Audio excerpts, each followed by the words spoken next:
Chapter 20, and this one is called The Hour of Triumph. It begins on page 155.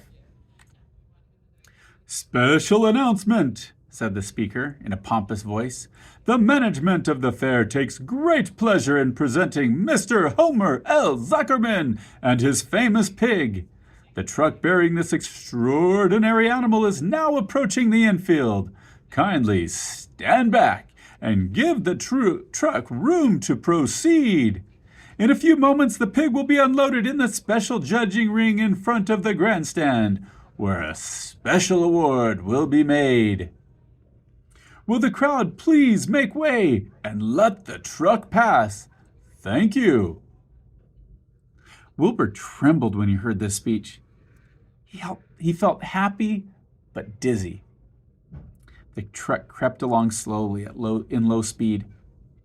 Crowds of people surrounded it, and Mr. Arable had to drive very carefully in order to not run over anybody.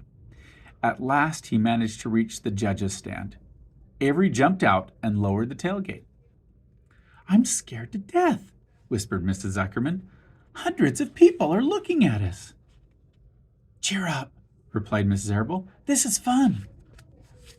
Unload your pig, please, said the loudspeaker. All together now, boys, said Mr. Zuckerman.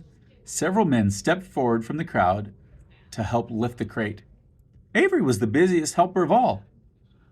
Tuck in your shirt, Avery, cried Mrs. Zuckerman, and tighten your belt. Your pants are coming down. Can't you see I'm busy? Replied Avery in disgust. Look, cried Fern, pointing. There's Henry. Don't shout, Fern, said her mother, and don't point. Can I please have some money? Asked Fern. Henry invited me to go on the Ferris wheel again, only I don't think he has any money left. He ran out of money. Mrs. Arable opened her handbag. Here, she said, here's 40 cents. Now don't get lost, and be back at our regular meeting place by the pig pen very soon. Fern raced off, ducking and dodging through the crowd in search of Henry. The Zuckerman pig is now being taken from his crate, boomed the voice of the loudspeaker. Stand by for an announcement. Templeton crouched under the straw at the bottom of the crate. What a lot of nonsense, muttered the rat. What a lot of fuss about nothing. Over in the pig pen, silent and alone, Charlotte rested, her two front legs embracing the egg sack. Charlotte could hear everything that was said on the loudspeaker. The words gave her courage. This was her hour of triumph. As Wilbur came out of the crate, the crowd clapped and cheered. Mr. Zuckerman took off his cap and bowed. Lurvy pulled his big handkerchief from his pocket and wiped the sweat from the back of his neck.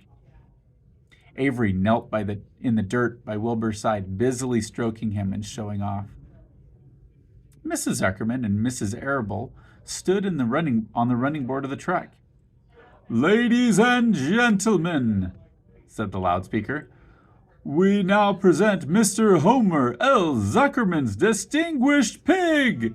The fame of this unique animal has spread to the far corners of the earth, attracting many valuable tourists to our great state. Many of you will recall the never-to-be-forgotten day last summer when the writing appeared mysteriously on the spider's web in Mr. Zuckerman's barn, calling attention of all and sundry to the fact that this pig was completely out of the ordinary. This miracle has never been fully explained, although learned men have visited the Zuckerman's pig pen to study and observe the phenomenon. In the last analysis, we simply know that we are dealing with supernatural forces here, and we should all feel proud and grateful. In the words of the spider's web, ladies and gentlemen, this is some pig. Wilbur blushed. He stood perfectly still and tried to look his best. This magnificent animal, continued the loudspeaker, is truly terrific. Look at him, ladies and gentlemen. Note the smoothness and the whiteness of the coat. Observe the spotless skin, the healthy pink glow of ears and snout. It's the buttermilk, whispered Mrs. Arable to Mrs. Zuckerman. Note the general radiance of this animal. Then remember the day when the word radiant appeared clearly on the web. Whence came this mysterious writing? Not from the spider. We can rest assured of that. Spiders are very clever at weaving their webs, but needless to say, spiders cannot write. Oh, they can't they? Murmured Charlotte to herself. Ladies and gentlemen, continued the loudspeaker, I must not take any more of your valuable time. On behalf of the governors of the fair, I have the honor of awarding a special prize of $25 to Mr. Zuckerman, together with a handsome bronze medal suitably engraved in token of our appreciation on the part played by this pig, this radiant, this terrific, this humble pig, in attracting so many visitors to our great county fair. Wilbur had been feeling dizzier and dizzier through this long complimentary speech. When he heard the crowd began to cheer and clap again, he suddenly fainted away. His legs collapsed, his mind went blank, and he fell to the ground, unconscious. What's wrong? Asked the loudspeaker. What's going on, Zuckerman? What's the trouble with your pig? Avery was kneeling by Wilbur's head, stroking him. Mr. Zuckerman was dancing about, fanning him with his cap. He'll be all right, cried Mr. Zuckerman. He gets these spells. He's modest and he can't stand praise. Well, we can't give a prize to a dead pig, said the loudspeaker. It's never been done. He isn't dead, hollered Mr. Zuckerman. He's fainted. He gets embarrassed easily. Run for some water, Lurvy. Lurvy sprang from the judge's ring and disappeared. Templeton poked his head from the straw. He noticed that the end of Wilbur's tail was within reach. Templeton grinned. I'll tend to this, he chuckled. He took Wilbur's tail in his mouth and bit it, just as hard as he could bite. The pain revived Wilbur. In a flash, he was back on his feet. Ouch! He screamed. Hooray! Yelled the crowd. He's up! The pig's up! Good work, Zuckerman! That's some pig! Everyone was delighted. Mr. Zuckerman was the most pleased of all. He sighed with relief. Nobody had seen Templeton. The rat had done his work well. And now one of the judges climbed into the ring with the prizes. He handed Mr. Zuckerman 2 $10 bills and a $5 bill. Then he tied the medal around Wilbur's neck. Then he shook hands with Mr. Zuckerman, while Wilbur blushed. Avery put out his hand, and the judge shook hands with him, too. The crowd cheered. A photographer took Wilbur's picture. A great feeling of happiness swept over the Zuckermans and the Arables. This was the greatest moment in Mr. Zuckerman's life. It is deeply satisfying to win a prize in front of a lot of people.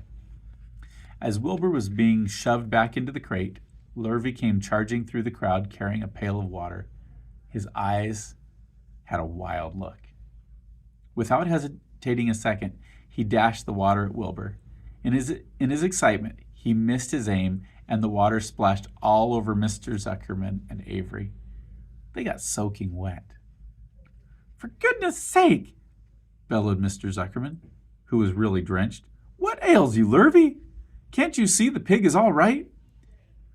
You asked for water, said Lurvy meekly. I didn't ask for a shower bath, said Mr. Zuckerman. The crowd roared with laughter. Finally, Mr. Zuckerman had a laugh too. And of course, Avery was tickled to find himself so wet, and he immediately started to act like a clown. He pretended he was taking a shower bath. He made faces and danced around and rubbed imaginary soap under his armpits.